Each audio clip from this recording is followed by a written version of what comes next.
Welcome to the debate. So, what if the only way to save the soul of your quirky, independent local bookstore is to actually secretly run its back office exactly like a massive Amazon fulfillment center? I mean, it sounds like a total paradox, honestly. It really does. But right now, these low-cost artificial intelligence tools are just flooding into the local brick-and-mortar ecosystem. And they're fundamentally altering how physical shops operate. Yeah, and today we're focusing specifically on the perspective of those physical store owners. The central question is, does this automation threaten their authenticity or save it? Right. And I will be arguing that this automation acts as a necessary protective shield. It frees physical store owners from this administrative purgatory so they can actually preserve their human touch. And I will be arguing that when a local shop adopts the, algorithmic tactics of corporate e-commerce giants, it fundamentally hollows out the organic, idiosyncratic nature that made the physical store worth visiting in the first place. Well, to really understand this collision between neighborhood charm and high-tech efficiency, we sort of have to look at the daily reality of running a physical storefront. It's grueling. Exactly. If you're listening to this and dreaming of opening like a cozy neighborhood boutique or a corner hardware store, the harsh truth is that time is your absolute scarcest resource. Right, you're doing everything yourself. You really are. You aren't just curating beautiful items or, chatting with regulars. You are sweeping floors, categorizing expenses, matching invoices, managing inventory spreadsheets, and trying to balance the books late into the night. The classic small business burnout. Yes, exactly. The administrative burden is a trap that physically pulls the owner away from the shop floor. Look, nobody is denying the reality of a 60-hour work week. Obviously, back office work is brutal. But the solution being adopted right now goes far beyond simply, escaping a spreadsheet. How so? Well, small shops are deploying 24/7 automated chatbots, predictive recommendation engines, and algorithmic demand forecasting. They are basically emulating multinational brands. But that's just using modern tools to... Let me just finish this thought. Because you cannot operate your business using the exact same playbook as a massive e-commerce giant without eventually adopting the sterile soul of that giant. See, you're assuming the playbook dictates the soul. Let's break down what is actually happening. Built-in AI features in modern business software are compressing routine tasks that used to require days of manual data entry into just hours. Right, the basic bookkeeping automation. Exactly. The software automatically categorizes the expenses, it flags the invoice discrepancies, and does all the basic data entry.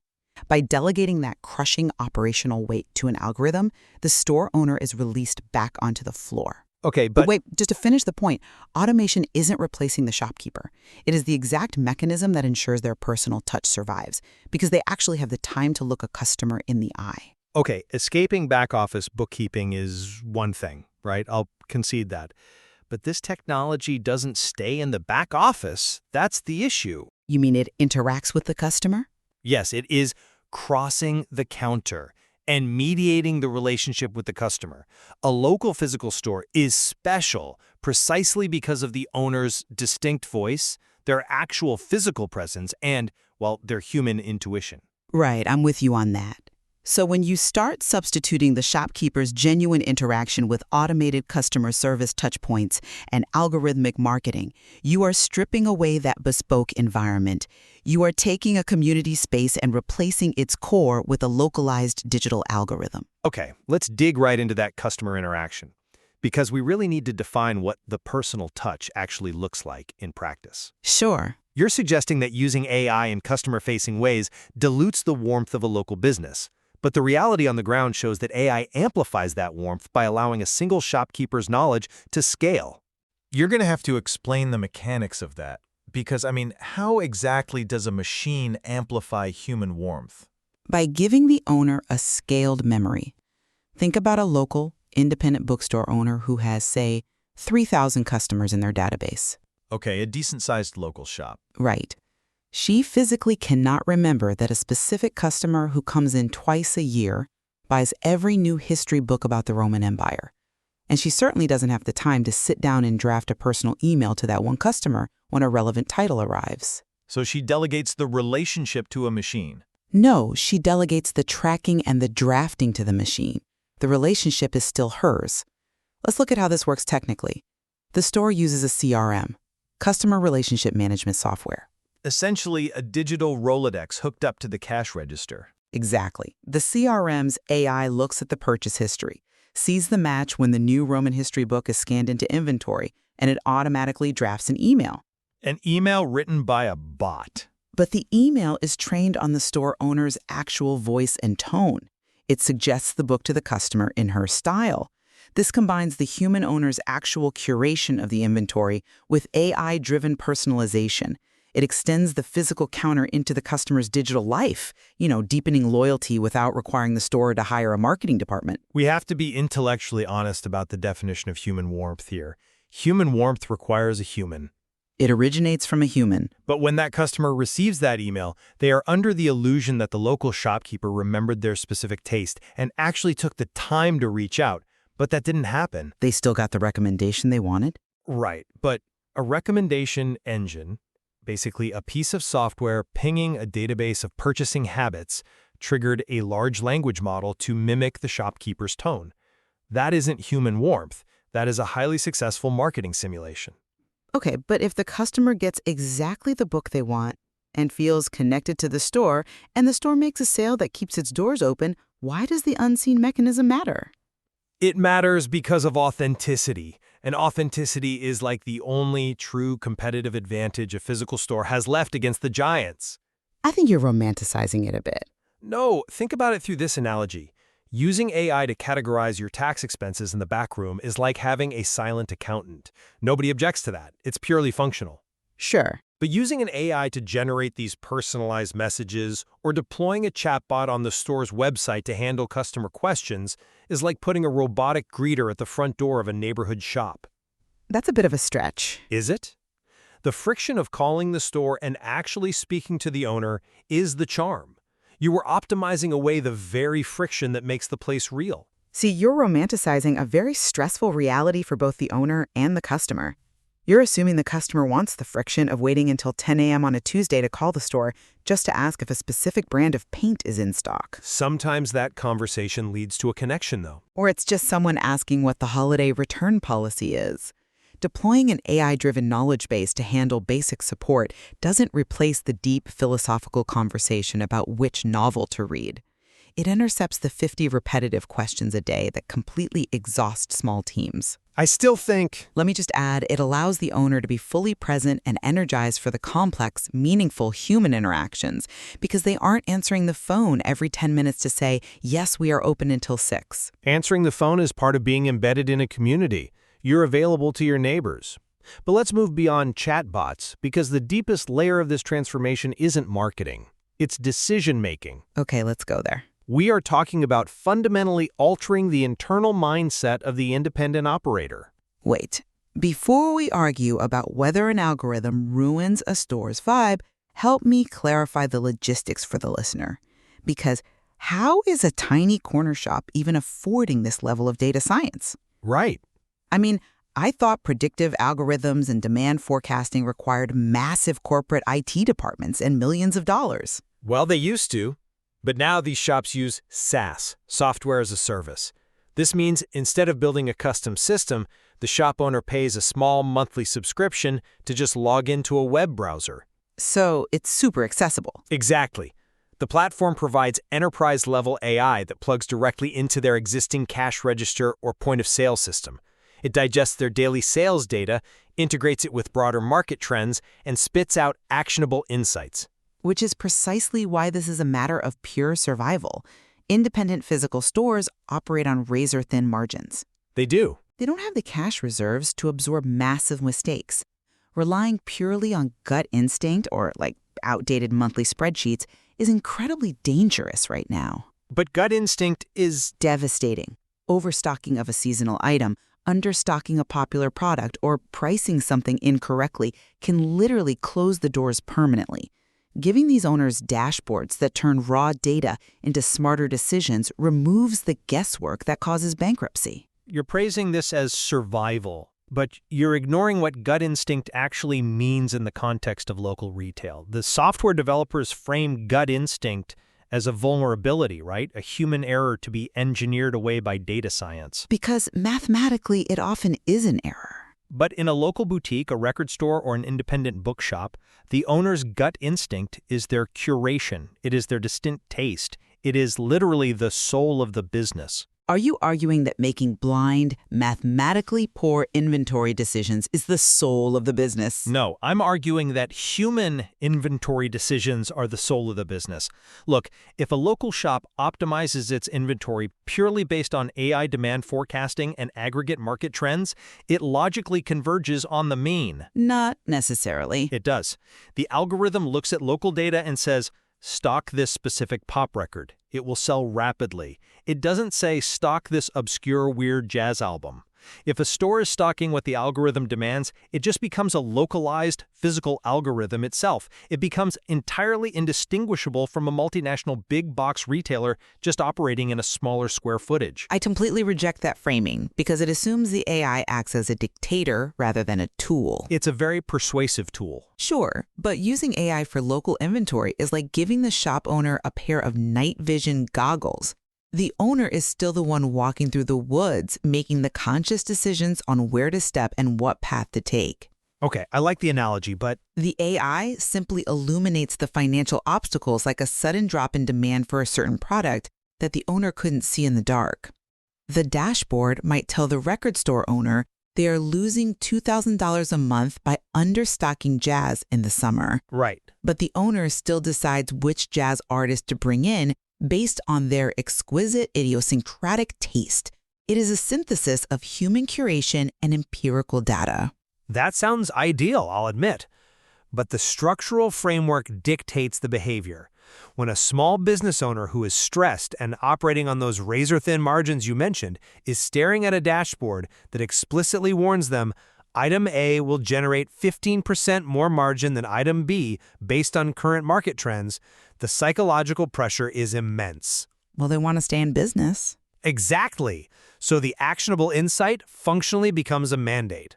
The technology trains the owner to optimize for data rather than serendipity.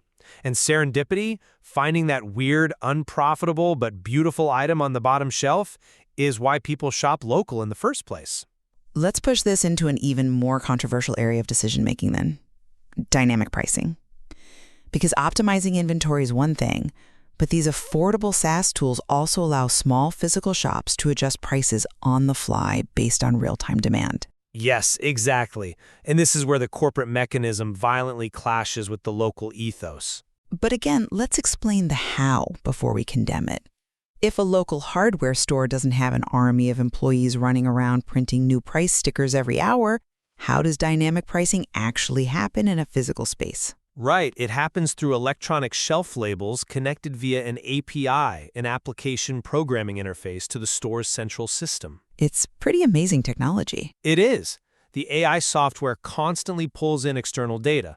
Let's say it reads a local weather forecast predicting a sudden blizzard. The algorithm calculates that demand for snow shovels and rock salt is about to spike. Makes sense. So it automatically updates the price in the central point-of-sale system, and those little digital ink displays on the physical shelf instantly change from $15 to $22 without a human ever touching them. And I would argue that capability keeps the independent hardware store from going bankrupt when their own wholesale supply chain costs suddenly surge due to the same weather event. But they're searching the price on their neighbors. They can react instantly, just like the massive home improvement warehouse down the highway. It levels the playing field. But at what cost to their relationship with the neighborhood? When you adopt dynamic pricing, you destroy the social contract of Main Street. The social contract? Yes. When I walk into my local hardware store, I expect the price of a snow shovel to be the price of a snow shovel. If the AI dashboard automatically surges the price 30%, right as a storm hits, optimizing pricing exactly like Uber does with ride fares, what happens to the trust between that shopkeeper and the community? People understand supply and demand. No, the customer feels gouged by a neighbor. That is a legitimate social risk, I'll give you that. But it represents a failure of management, not a failure of the tool. The software allows the owner to set parameters and caps. The AI doesn't force you to price gouge your neighbors. It gives you the operational agility to protect your margins. You say it's just a tool, but capabilities dictate workflows. Once a business adopts an integrated system governing accounting, CRM, inventory, and pricing, the system demands optimization. The human owner stops being a shopkeeper and becomes an operator of a machine, merely responding to the prompts and alerts of a dashboard. I think you are fundamentally underestimating the agency of small business owners. They are actively choosing these tools because the alternative is extinction. Is it, though? Yes. And this brings us to a core philosophical clash about the ultimate goal of a physical small business today. These tools are turning local storefronts into what the industry calls lean growth engines. And that specific phrase, lean growth engines, is exactly what reveals the danger here. Why is it dangerous for a local shop to want to grow? Automating repetitive work allows a small team to effectively do more with less. They can scale their revenue and their reach without scaling their headcount or, the complexity of their operations. But scale isn't the point of a local shop. It is if they want to survive when an e-commerce fulfillment center opens up 10 miles away promising same-day delivery. They compress their operational cycles. They use marketing automation to precisely target their messaging. They fight fire with fire, but they do it from a physical storefront that still anchors the community. Listen to the vocabulary you are using right now. Lean growth engine, scaling revenue, compressing cycles, optimizing precision. This is the language of Silicon Valley venture capital, not a neighborhood Main Street. Does Main Street not need to pay rent, though? Does Main Street not need to generate revenue to survive? Of course it does, but conceptualizing a local physical shop primarily as a lean growth engine fundamentally shifts its identity. A community fixture is meant to be deeply rooted. A growth engine is meant to scale endlessly. They're not mutually exclusive. I argue they are. If a local shop's ultimate goal transitions into scaled revenue via automated touchpoints, algorithmic inventory, and dynamic pricing, the very concept of an authentic physical store is eroded from the inside out. You're acting like they're selling out. You're suggesting they are just adopting modern tools to survive. I am suggesting that by adopting the DNA of a multinational tech corporation, the local shop ceases to be local in anything but its geographic coordinates. That is an incredibly fatalistic view. Look, survival is the absolute prerequisite for authenticity. An empty storefront with a closed forever sign in the window has zero authenticity. Well, obviously. It provides zero community value. If an affordable software subscription can analyze foot traffic, suggest an inventory adjustment that frees up cash flow, and automatically draft an email newsletter that brings 20 loyal customers through the door on a slow, rainy Tuesday, that AI just saved a neighborhood institution. Okay, but let me just land this point. The technology is the hidden plumbing. The human interaction that happens when those 20 people walk through the door and chat with the owner, that is the water. Your analogy implies the plumbing doesn't affect the taste of the water, and I argue that it absolutely does. How so? Look, we can find common ground on the operational baseline. The back office inefficiencies, the manual invoicing, the late-night data entry, the endless reconciliation of spreadsheets, those are genuine, existential threats to a small business. Absolutely. I will readily concede that leveling the playing field in terms of pure operational efficiency is a profound benefit. Freeing an owner from administrative purgatory is a win. Right. It is the difference between the business running the owner into the ground and the owner actually running the business. Yes, but where we diverge and where the real threat lies is the point where that automation crosses the counter. The customer-facing stuff. Exactly. When the push for a lean growth engine replaces the human quirks of curation with algorithmic certainty and replaces genuine memory with automated CRM emails, the store loses its soul. Adopting the data science tactics of the giants risks turning our beloved, idiosyncratic local shops into sterile storefronts that lack true instinct, operating on the illusion of local charm while functioning like a corporate node. And my position remains that AI provides these independent operators with the vital modern tools they need to navigate a landscape that is brutally hostile to small players. It is hostile, I agree. Right. And by turning crippling time constraints into an advantage, these tools act as the very backbone that allows the physical store to remain commercially viable. It keeps the doors open, the lights on, and the owner physically present on the floor so they can actually focus on real human relationships. It is a profoundly complex tightrope walk between achieving operational efficiency and maintaining commercial soul. It certainly is. As these accessible embedded AI tools transition from cutting-edge novelties to the standard infrastructure of local business, independent operators will have to carefully navigate how much of their operation they hand over to the algorithm. The technology is here. It is quietly, invisibly running behind the scenes, reshaping the physical streets we walk down every day. So the next time you walk into your favorite neighborhood bookstore and the floorboards creak, and you get an email later that day with the absolute perfect recommendation, well, you might just have to wonder who or what actually remembered your favorite author. Thank you for joining us on this exploration, and we'll leave you to ponder what truly makes your favorite local store authentic.